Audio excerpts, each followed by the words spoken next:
Good morning. It's Monday and I'm Nancy Joy after a long Labor Day week. Mark and I were on vacation, so getting back in the groove here. This week's quote I found in a book called Soulmate by Deepak Chopra. And well, I found the whole book. Really not that great for me anyway. But I did love this one line. You seek detachment, not so that nothing can touch you, but so that you have enough space to find out what is real. This I really liked. What I know is that when we are in relationship, whether it's with our spouse, our lover, a business partner, a friend, a child, a mentor, a close relationship, when we're in relationship, and we're very, very involved in it, it's because we're learning, we're growing, we're expanding. We are finding out who we are through their eyes. But what happens is when we don't understand our emotional field and how to work with it, and that all emotions have messages for us, we get stuck in the emotion and caught in the drama of what we created so we can grow. Now, a master surely knows about detachment.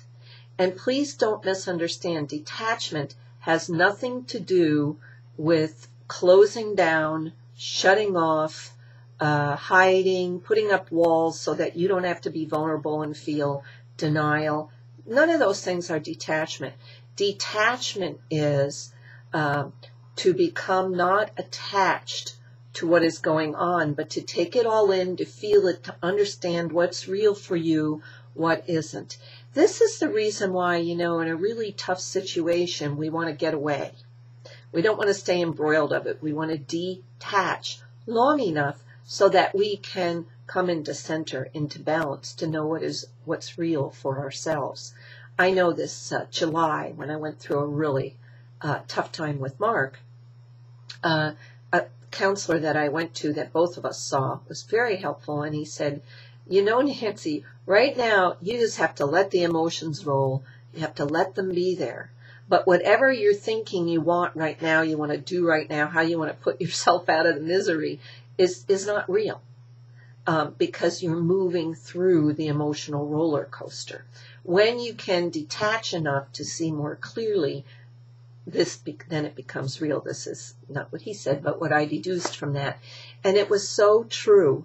Once I detached myself from the drama of what had occurred to below the things that Mark and I needed to look up, like, it's like the old stirring the fish tank, blew up all the crap for us to feel and see. Both of us then could almost become excited about it, because at some point, he's very conscious, I'm very lucky, we were able to detach from the emotion, from the drama, from the pain of what was going on. And then we could find out what was real. And it's been some wonderful steps since then. So, it's why we step back from these things. When you're in the heat of the moment, you explode, you yell, you scream, or you shut down and become very passive-aggressive with the person. Big one, women especially are good at, but men too, is not talking. Just shutting down, not responding to someone. Well, that's just passive-aggressive. You're in a way trying to detach so you can figure yourself out, but let's be honest about it. That's what you're doing. You're detaching. So this Monday morning, take a look at where in your life, in a relationship, you could step into a conscious detachment and understand what's real for you more fully so that you can act accordingly. Great reflection for this Monday. Have a great week. And I do want to remind you, the Egypt trip is coming up very, very quickly. We have some travelers that are ready to go, but really look into your heart, because we're looking for 4 or 5 more who can really come on board this mission. Click on my video on this email, or go to my website, find out more. And then the other exciting thing is I'll be in Nyack, New York in October, the 25th through the 29th. I'm going to be doing a channeling circle in Nyack and sessions. And so get a hold of me if you're in that area, and I'll have a flyer posted on my website before too long. Have a great week.